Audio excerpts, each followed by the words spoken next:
आज हम पर्यावरण प्राकृतिक संसाधन के अंतर्गत पर्यावरण जागरूकता का अध्ययन करेंगे।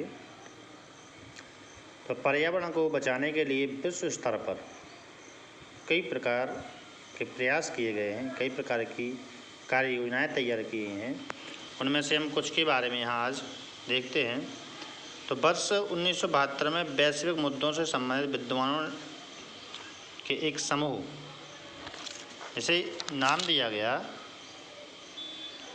क्लब ऑफ रोम, ने लिमिट टू ग्रोथ नामक पुस्तक प्रकाशित की, जिसमें बढ़ती हुई जनसंख्या के कारण हो रहे प्राकृतिक संसाधनों के विनाश को चित्रित किया।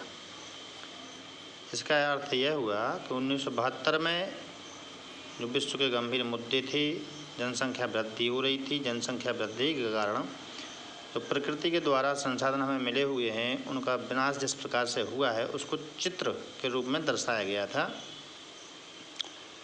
और वर्ष 1987 में प्रकाशित आवर कॉमन फ्यूचर और बर्टलैंड रिपोर्ट में इस बात की चेतावनी दी गई थी कि आर्थिक विकास के वर्तमान तरीके भविष्य के लिए टिकाऊ नहीं होंगे। मतलब जिस तरीके से आज आर्थिक विकास किया जा रहा है वह भविष्य के लिए या हमारे लिए भविष्य में खतरा उत्पन्न कर सकता है। इसी पर्यावरण जागरूकता के क्रम में विश्व में एक पृथ्वी सम्मेलन का आयोजन किया गया, जिसे नाम दिया गया पृथ्वी सम्मेलन। तो प्रथम पृथ्वी सम्मेलन का आयोजन वर्ष 1992 में ब्राज़ील के शहर रियो डी जेनेरियो में हुआ। इस सम्मेलन की विशेषता थी, इस सम्मेलन में पर्यावरण की सुरक्षा को लेकर विकसित तथा अविकसित देशों के एजेंडों में स्पष्ट अंतर दिखाई दिया।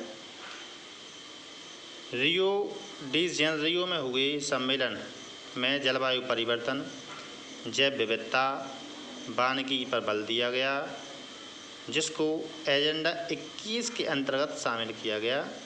इसे टिकाऊ विकास या सतत विकास की संज्ञा भी दी गई।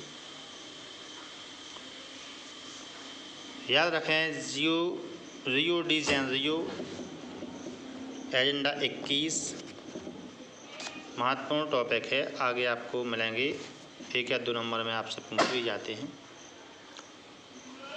अब आगे बढ़ते हुए हम देखेंगे साझी संपदा, मतलब मिलीजुली संपदा।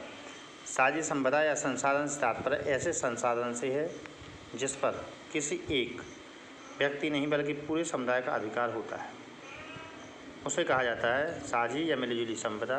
जैसे मैदान है, कुआं है, नदियां हैं, इस पर किसी एक व्यक्ति का या एक संस्था का अधिकार नहीं होता है।